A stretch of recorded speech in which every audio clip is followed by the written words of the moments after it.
Hello, তো চলে এসেছি আজকে লাঞ্চ মেনু নিয়ে। তো আজকে আমার লাঞ্চে আছে ভাত, মাছ ভাজা, সব রকম সবজি দিয়ে চচ্চড়ি, আমার ফেভারিট ফুলকপি আলু দিয়ে রুই মাছের ঝোল, আর এটা হচ্ছে লোটে শুটকি দিয়ে কুমড়ো, মানে এটা শুটকি মাছের তরকারি। তো চলো খাই।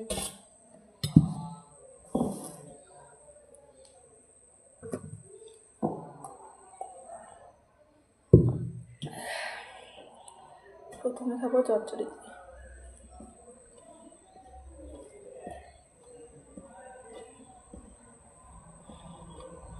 খেয়ে দেখি কেমন হয়েছে।